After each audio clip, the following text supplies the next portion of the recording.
persembahkan dengan berbagi kebajikan kepada saudara-saudara kita yang telah meninggal dunia, dikenal secara luas oleh seluruh umat Buddha. Sebenarnya tidak hanya umat Buddha, budaya di hampir semua bangsa mengenal acara atau perilaku bajik, mengingat sanak keluarga mereka yang sudah meninggal dengan cara dan bentuk yang berbeda-beda. Ibu, bapak, dan saudara, sekelompok masyarakat mempunyai pandangan bahwa mengingat atau mendoakan atau membagi jasa kebajikan kepada mereka, saudara-saudara kita yang sudah meninggal, tidaklah perlu, karena mereka sudah meninggal dan berada di alam lain. Ibu, bapak, dan saudara, tidaklah demikian sebenarnya. Seandainya, saya mengulangi kata ini sekali lagi, seandainya apa yang kita lakukan, kebajikan yang kita bagi, yang kita persembahkan atau kita berikan kepada sanak keluarga kita yang sudah meninggal, utamanya orang tua, ibu dan ayah, tidak berguna, tidak diterima oleh mereka yang sudah meninggal. Tetapi secara psikologis, secara kejiwaan, perilaku bajik itu membagi jasa kebajikan kepada sanak keluarga, saudara-saudara kita, utamanya ibu dan ayah yang telah meninggal, adalah sesuatu yang sangat berguna bagi kita, tepatnya bagi pikiran kita. Manfaat apakah ibu, bapak, dan saudara? Manfaat mengingat kembali kebajikan, jasa yang telah mereka berikan kepada kita pada waktu mereka masih hidup. Apalagi jasa ibu dan ayah sulit untuk terbalaskan dengan tuntas. Mengingat mereka meskipun mereka sudah meninggal adalah kebajikan juga yang kita lakukan. Mengisi pikiran dengan pikiran-pikiran yang baik. Tetapi sekarang pertanyaannya adalah, apakah kebajikan yang kita persembahkan, yang kita bagi kepada mereka, kepada saudara-saudara kita yang telah mendahului kita, diterima, bisa diterima oleh mereka? Jawabnya adalah bisa. Tetapi ada dua hal yang harus diperhatikan. Apakah kedua hal itu? Kedua hal itu adalah pemberi dan penerima. Sebagaimana dalam kehidupan sehari-hari, para ibu, Bapak sekalian dan saudara-saudara, kalau kita, kalau ibu, bapak, dan saudara memberikan sesuatu, apakah hadiah, apakah bantuan, mungkin benda-benda yang mereka perlukan, atau yang kita pikirkan mereka memerlukan itu, antara lain obat-obatan, atau makanan, atau mungkin uang, kita memberikan kepada mereka, kepada seseorang. Si penerima, orang yang menerima itu harus menerimanya. Kalau kita memberi, siap memberi, tetapi si penerima tidak bersedia untuk menerima, maka pemberian itu tidak akan terjadi. Seperti itulah, untuk memudahkan, menjelaskan, apakah leluhur kita yang telah berada di alam lain bisa menerima pemberian jasa kebajikan yang kita lakukan sekarang ini. Mereka bisa menerima kalau mereka bersedia untuk menerimanya. Kalau mereka tidak bersedia menerimanya, maka mereka tidak mungkin menerima pemberian kita. Ibu, bapak, dan saudara, lalu bagaimanakah sikap mereka untuk menerima? Dan seperti apakah kalau mereka menolaknya? Mereka menolak kalau mereka melihat kebajikan yang kita lakukan sekarang, mereka tidak menyetujui. Mereka tidak senang melihat kita, melihat sanak keluarganya melakukan kebajikan. Maka meskipun kebajikan itu kemudian dipersembahkan, dikirimkan kepada mereka yang sudah meninggal, mereka tidak bisa menerima. Karena mereka tidak setuju dengan kebajikan yang kita lakukan, yang dilakukan oleh sanak keluarganya itu. Karena mereka tidak menyetujui, mereka tidak ikut merasa senang, tidak muncul mudita dalam pikiran mereka. Mereka tidak mendapatkan manfaat dari pemberian yang kita lakukan, yang disebut patik dana itu. Kita yang memberi tentu sudah melakukan perbuatan yang baik, mengisi pikiran kita dengan kebaikan. Tetapi leluhur kita yang kita tuju belum tentu bisa menerima kalau mereka tidak mengapresiasi, tidak ikut bahagia dengan kebaikan-kebaikan yang kita lakukan. Oleh karena itu, ibu, bapak, dan saudara,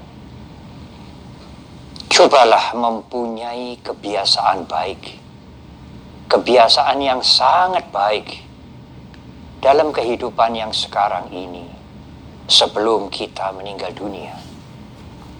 Selain senang melakukan kebajikan, bermacam-macam kebajikan bisa kita lakukan. Berbagai perbuatan baik bisa kita perbuat. Kita juga seharusnya berbahagia atau ikut berbahagia. Begitulah tepatnya mudita melihat keluarga kita, teman-teman kita, orang-orang lain melakukan kebaikan. Tidak iri hati, tidak berpikiran negatif, tidak mencemooh mereka, tetapi ikut bahagia. sikap mental yang baik itu akan terbawa terus sampai kita nanti meninggal dunia, dilahirkan di alam yang manapun.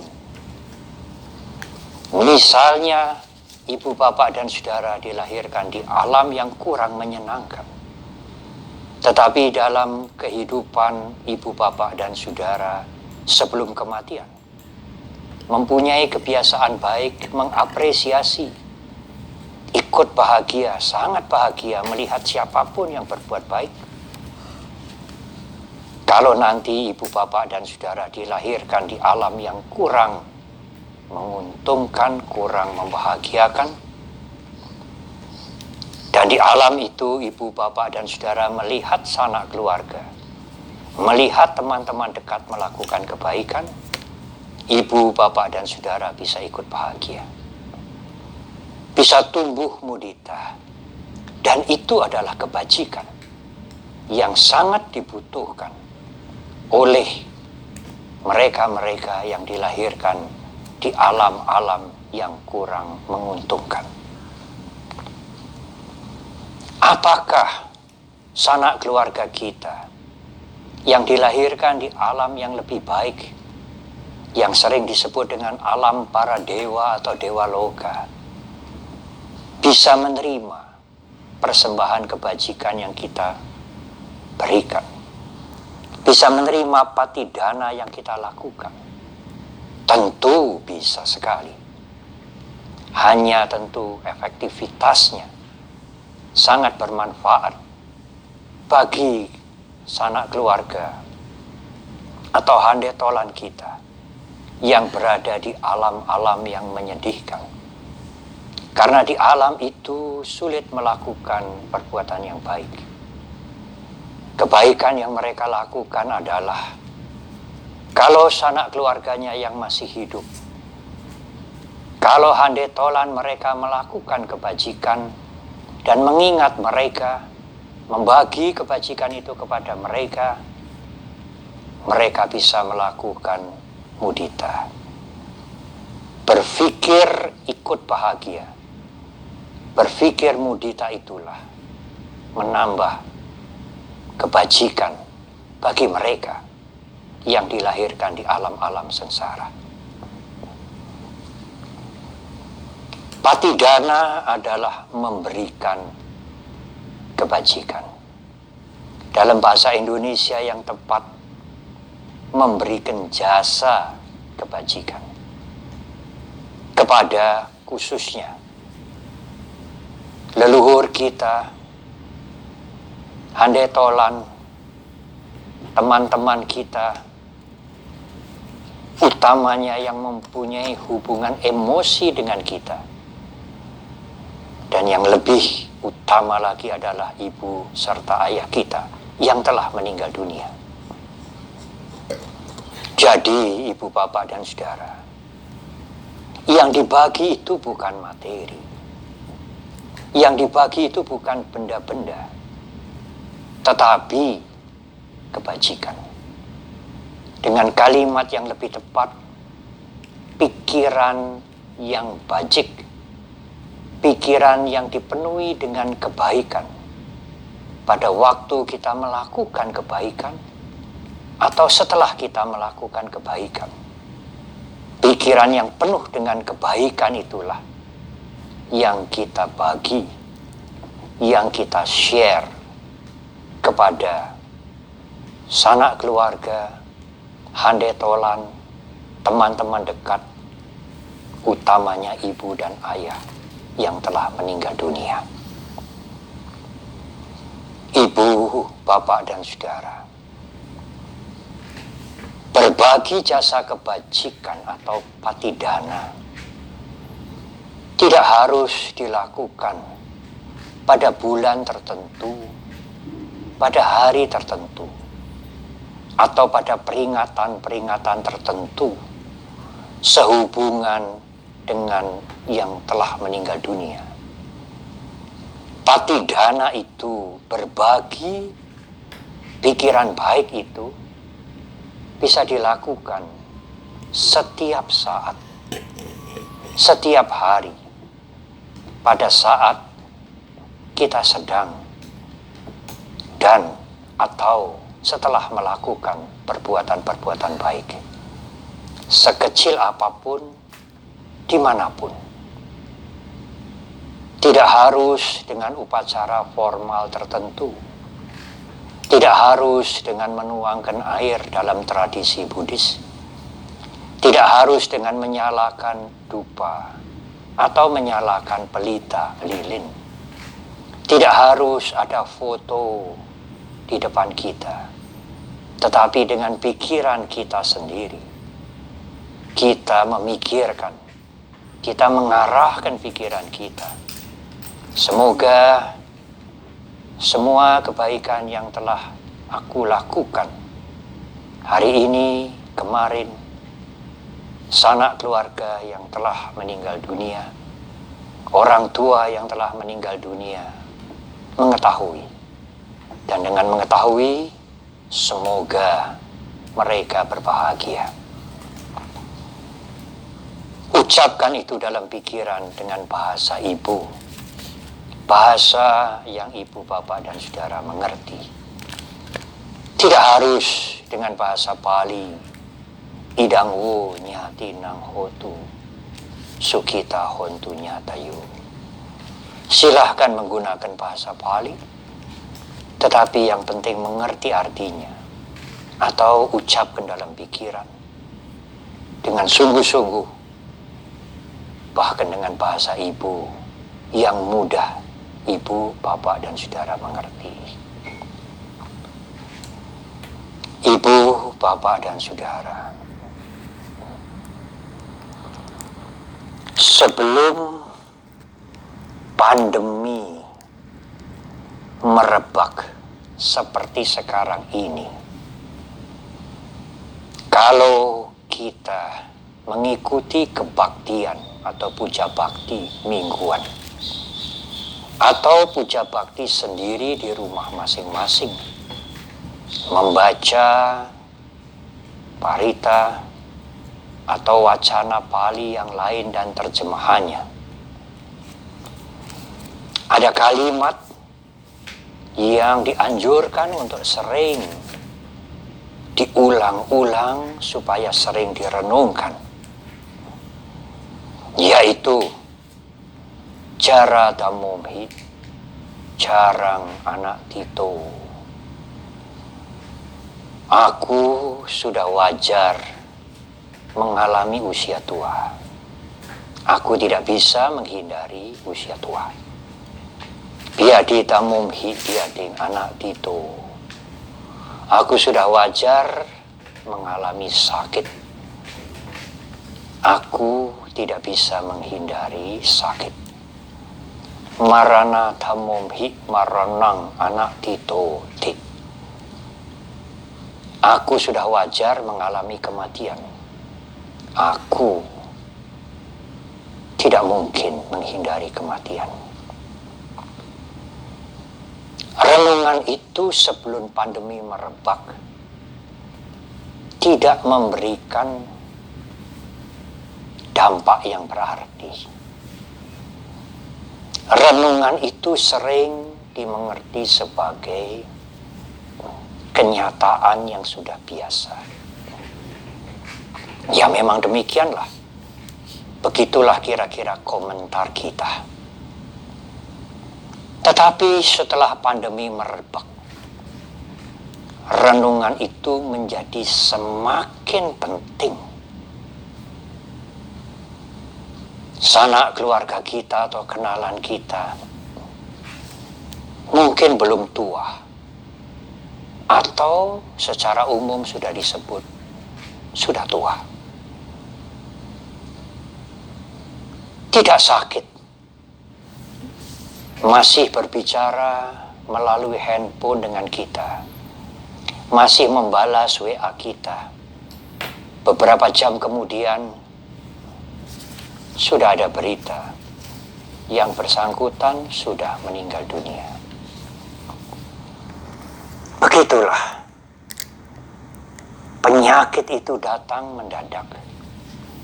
Kematian itu sekarang ini seperti sangat dekat dengan kita. Ibu, bapak, dan saudara, memang menurut Dhamma, hidup ini tidak panjang. Hidup ini hanya pendek. Ada yang menggunakan kalimat hidup ini singkat. Dalam Dhamma ada perumpamaan yang sangat dramatis. Kalau seseorang yang gagah perkasa membentangkan busur dan melepaskan anak panah sangat cepat, sebelum anak panah itu jatuh ke tanah, bersamaan dengan seseorang yang gagah perkasa itu melepaskan anak panah dari busurnya, seekor elang yang besar, yang kuat, terbang dengan sangat cepat. Elang itu sudah bisa menyambar anak panah itu sebelum menyentuh tanah dan membawa balik kepada orang yang melepaskan anak panah itu. Betapa cepatnya elang itu terbang. Ibu, bapak, dan saudara bisa membayangkan.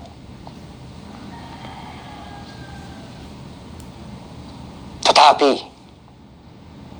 perumpamaan Dhamma tidak berhenti sampai di situ. Sekarang coba ibu, bapak, dan saudara perhatikan.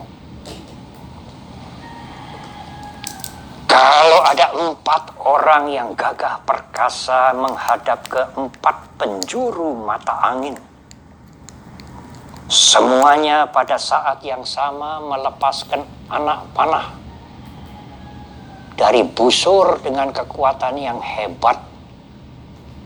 Saudara harus mengingat 4 orang yang gagah perkasa menghadap ke 4 penjuru, melepaskan anak panah di saat yang sama. Di saat yang sama, seekor elang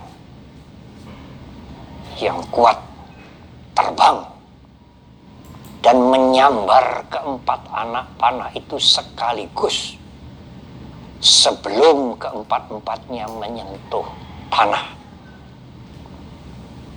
Ibu, bapak, dan saudara bisa membayangkan betapa cepatnya elang itu terbang sehingga bisa menyambar 4 anak panah sekaligus sebelum ke-4-4-nya menyentuh tanah dan membawa kembali ke pusat di mana 4 orang yang melepaskan anak panah itu masih berdiri.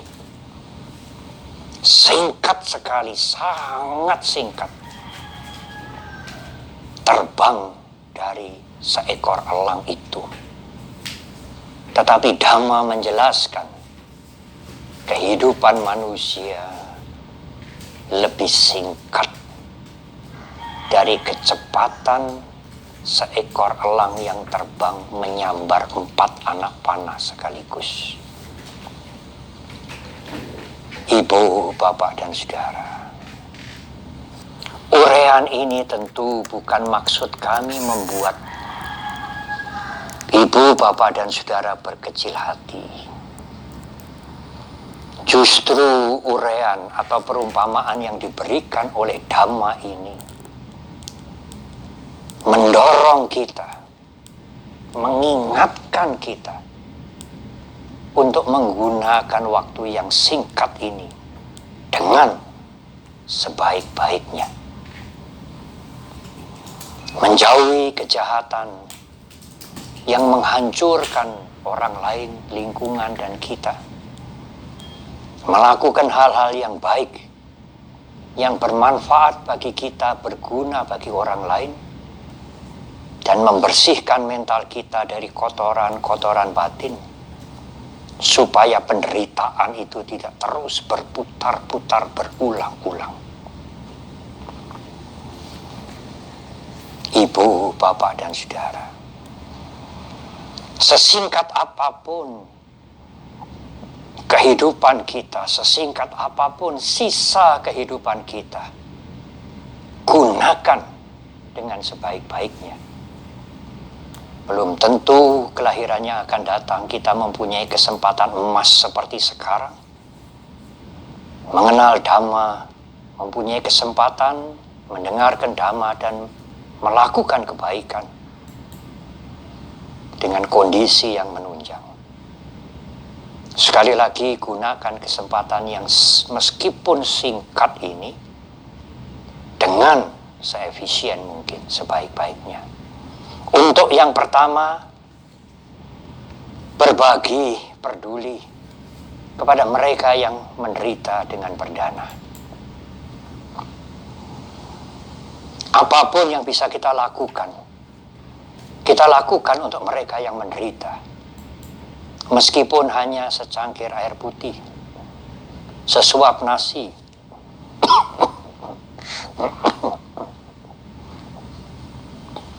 atau memberikan tempat bernaung,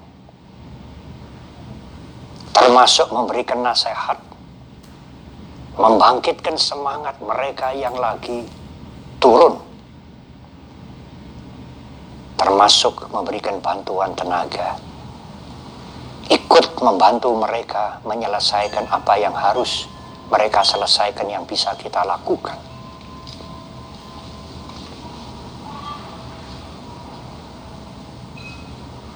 Yang kedua adalah menjaga diri.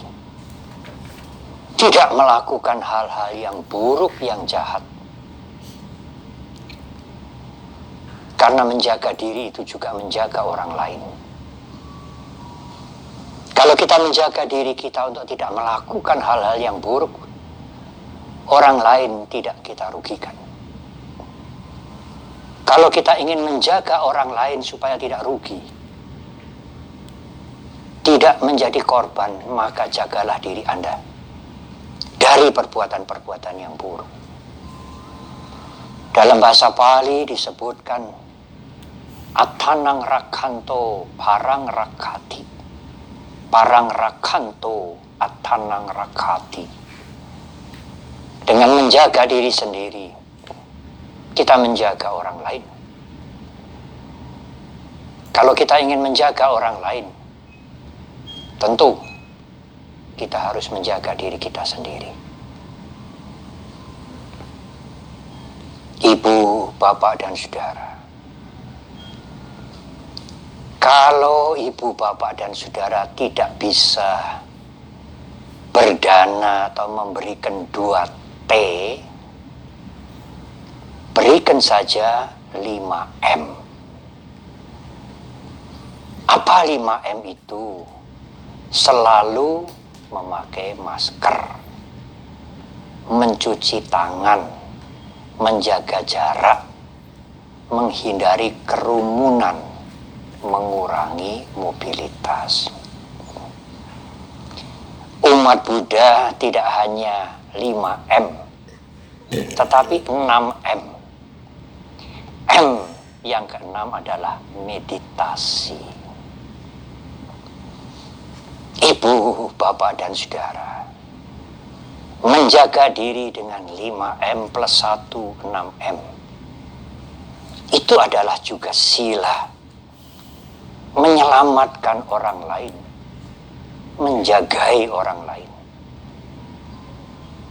Banyak di antara sahabat-sahabat kita, bahkan saudara kita, yang meninggal dunia karena tertular dari karyawannya, tertular dari sanak keluarganya, tertular dari teman-temannya, tertular dari orang lain yang diketemui.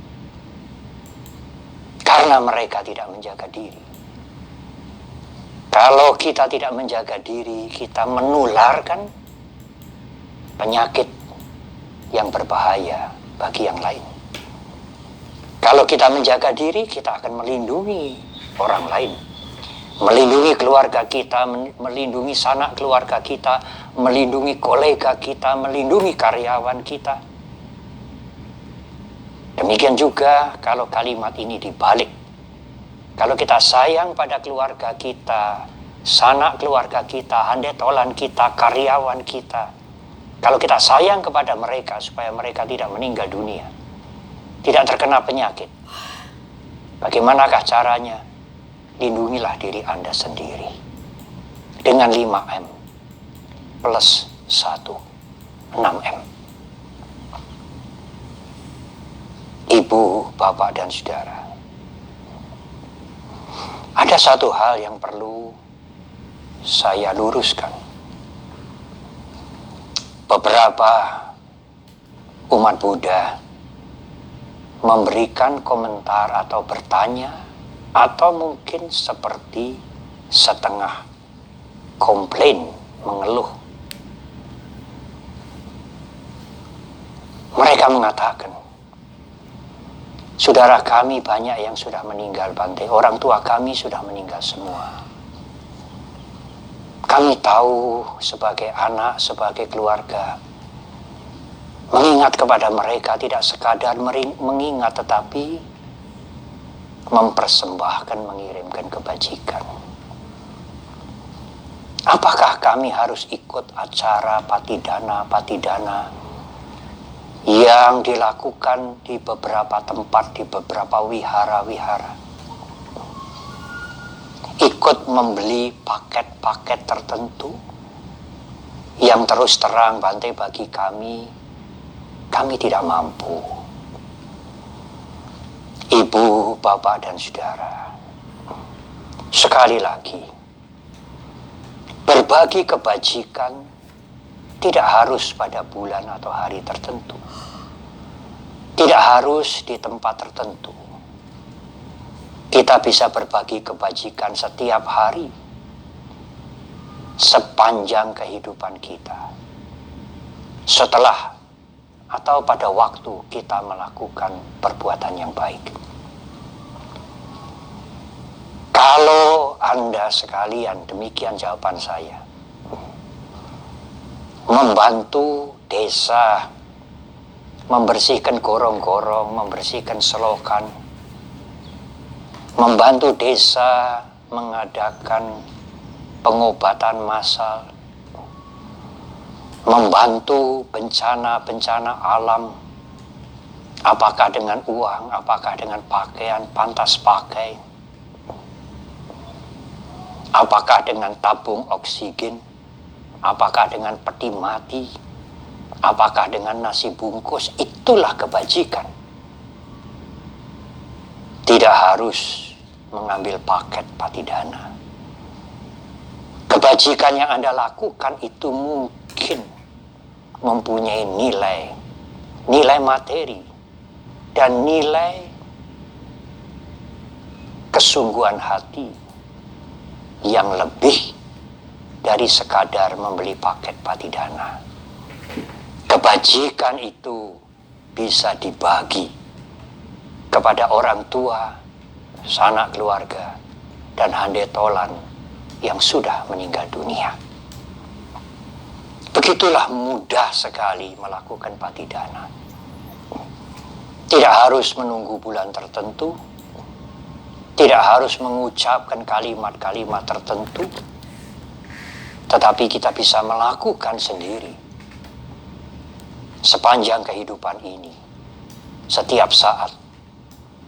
Pada saat kita sedang melakukan kebaikan atau setelah selesai melakukan kebaikan. Yang ketiga yang tidak boleh dilupakan, dan ini menjadi puncak ajaran Guru Agung kita, adalah membersihkan pikiran sendiri dari kotoran-kotoran batin dengan kesadaran, dan kesadaran itu bisa dipertajam melalui latihan meditasi. Keserakahan, nafsu ingin memiliki, kebencian nafsu menolak, dan keakuan yang menjadi sumber dari semua kotoran batin. Itulah akar penderitaan. Kalau akar penderitaan ini diabaikan, tidak pernah diperhatikan atau dikurangi, iya, Anda mungkin bahagia. Tetapi di dalam kebahagiaan itu, akar penderitaan masih belum berkurang. Mengurangi kotoran batin itulah mengurangi akar penderitaan. Mengurangi kotoran batin itulah mengurangi penderitaan. Dan kalau penderitaan berkurang, Anda akan lebih bahagia. Ibu, bapak, dan saudara,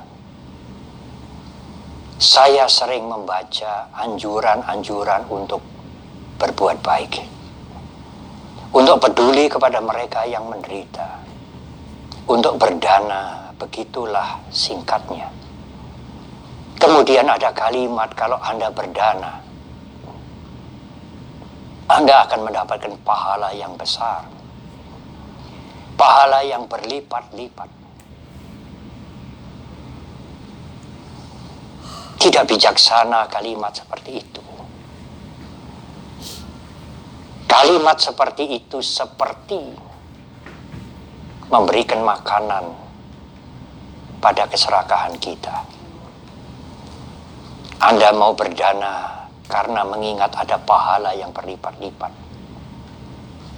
Itu bukan tujuan ajaran Guru Agung kita.